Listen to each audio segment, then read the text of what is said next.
Assalamualaikum warahmatullahi wabarakatuh.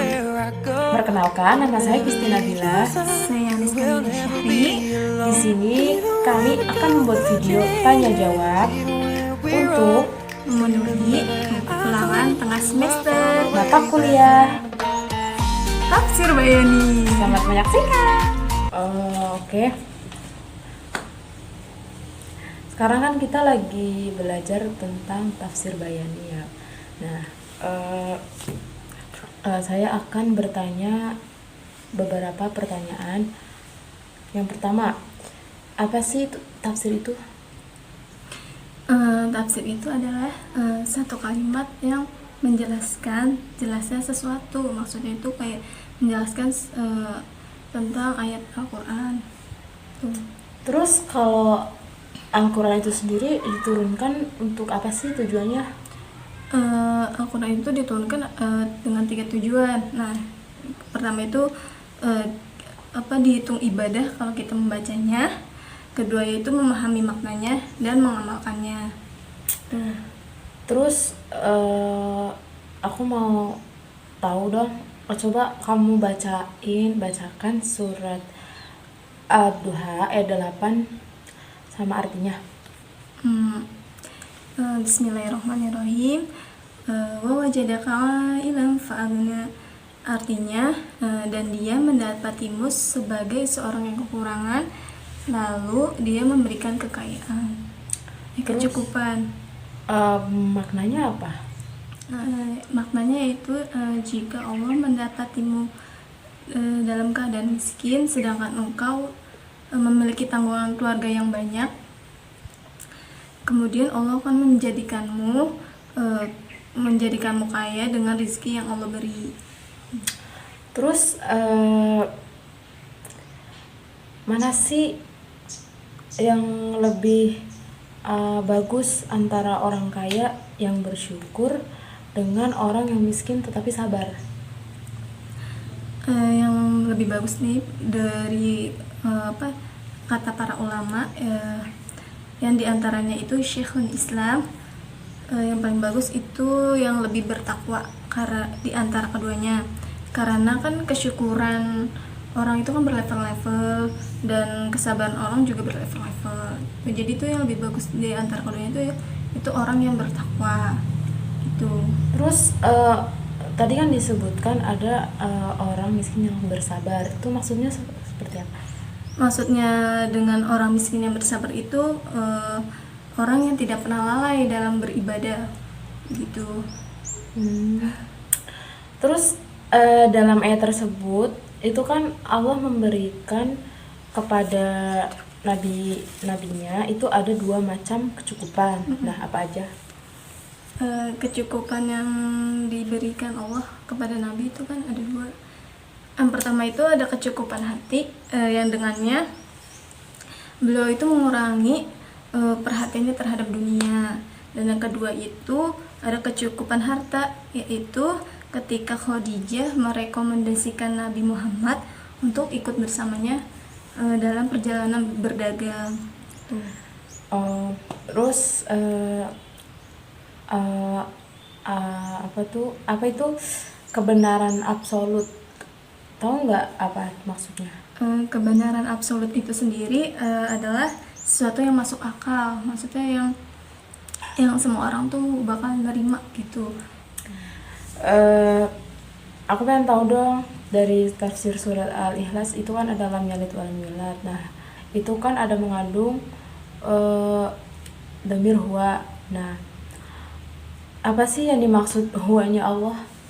Nah, huwanya Allah itu maksudnya itu wajib tidak pernah ada atau wajib ada. Nah, contohnya itu sifat-sifat Allah yang maha suci seperti Ar-Rahman, Ar-Rahim, Asmaul Husna, dan lain-lain. Selanjutnya, apa itu penjelasan tentang surat Al-Kautsar ayat 3? Penjelasannya itu kan Allah menurunkan ayat ini itu terkait dengan As bin Wa'il yang menyatakan bahwa keturunan Nabi terputus ketika meninggalnya anak Nabi Muhammad, yaitu Qasim. Nah, kemudian Allah tuh berfirman, engkau tidak terputus wahai Muhammad, sesungguhnya yang terputus itu As bin Wa'il gitu. Kalau terus As bin Wa'il itu siapa? As bin Wa'il itu orang yang membenci Nabi Muhammad. Kalau dalam surat Al-Kautsar ayat 2 itu kan terdapat anjuran dalam beribadah. Nah, apa saja sih? Ibadah yang pertama itu menyembelih hewan kurban, dan yang kedua itu makan-makan setelah sholat Idul Adha. Kalau dalam rukun Islam itu kan ada yang disebut asli dan furu.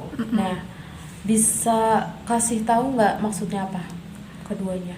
Iya, dalam rukun Islam kan ada yang asli dan ada yang furu. Nah, asli yang dimaksud itu asli yang mengerjakan, kalau asli itu mengerjakannya disebutnya iman, kalau meninggalkannya itu disebut kafir. Sedangkan furu itu kalau kita kerjakan itu disebut dengan pahala. Nah, kalau ditinggalkannya itu dengan dosa, mendapatkan dosa lebih. Kalau dari macam-macam rukun yang termasuk rukun Islam itu mana sih yang termasuk asli dan yang mana yang furu? Kalau yang asli itu ada syahadat dan sholat, dan yang furu itu ada puasa, zakat dan haji. Tetapi para ulama itu masih berbeda pendapat tentang hal itu. Terus bagaimana lafaz Allah, seperti apa lafaz Allah itu menurut Imam Muhammad bin Hasan?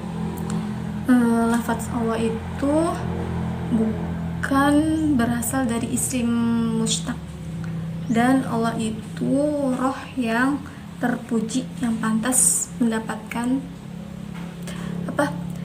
pangkat tertinggi. Oke, terima kasih atas jawabannya.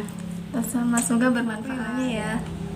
Kayak seperti apa sih Allah itu mencukupkan kekurangan hambanya dalam surat Ad-Duha ayat 8. Jadi Allah itu mencukupkan kebutuhan hambanya itu tanpa pertanyaan atau tanpa hamba itu sendiri yang meminta. Jadi Allah tuh udah memberi. Terus apa kenikmatan yang Allah berikan kepada Nabi Muhammad pada ayat tersebut?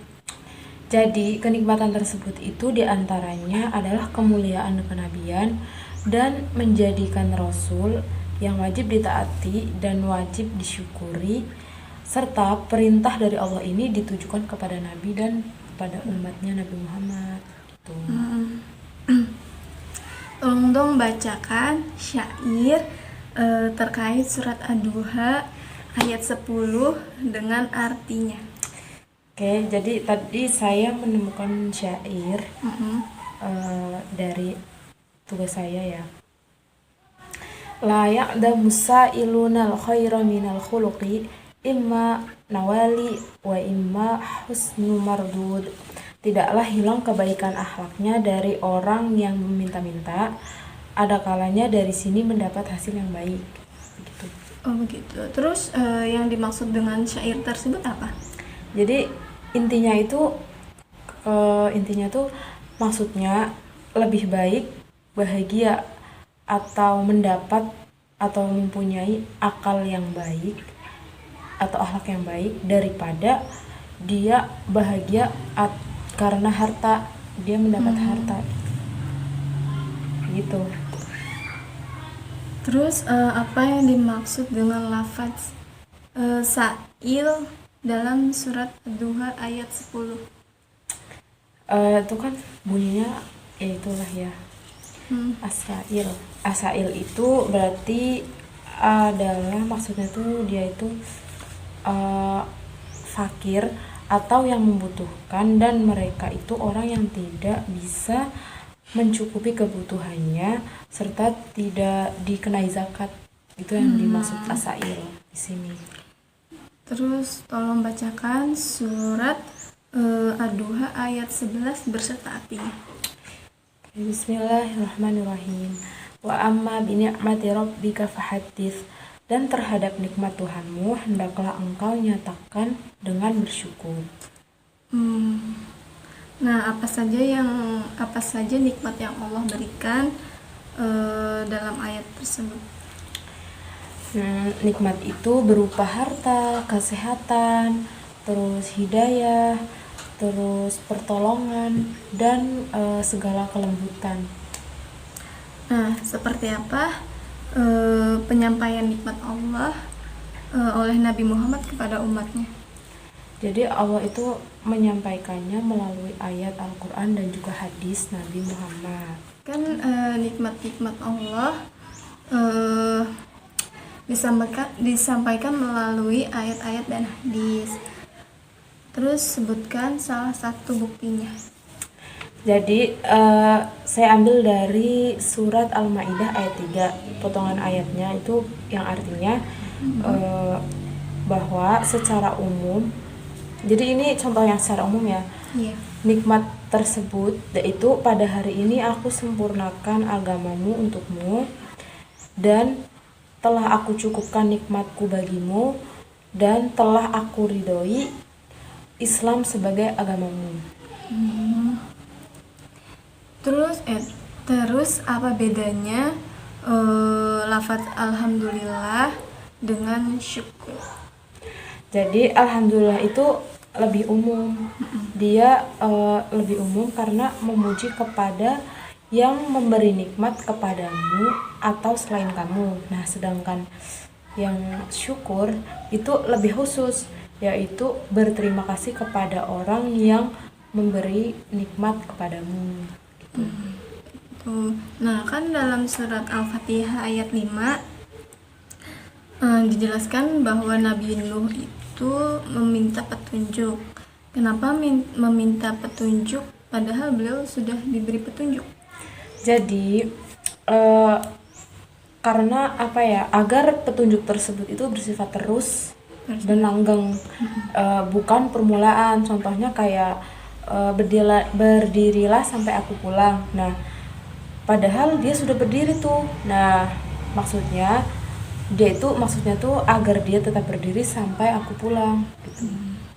Terus apa yang dimaksud Allah itu ahad, satu zatnya?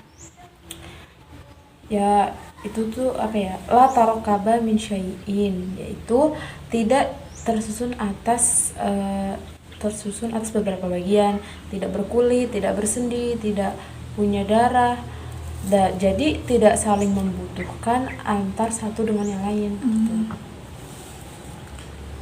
Mengapa dalam surat Al-Fatihah ayat 2 lafaz alamin menggunakan jamak muzakkar salim, padahal di alam semesta ini mencakup berakal dan tidak berakal?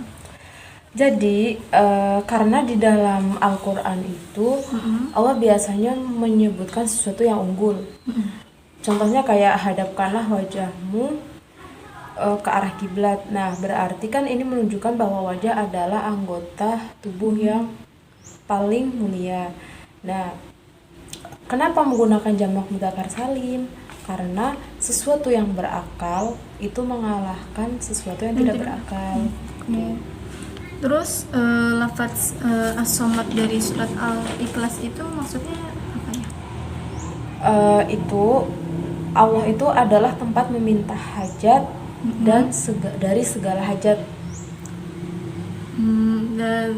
Dan yang terakhir nih, kan pada surat Al-Kautsar lafaz Kautsar sendiri itu menunjukkan apa?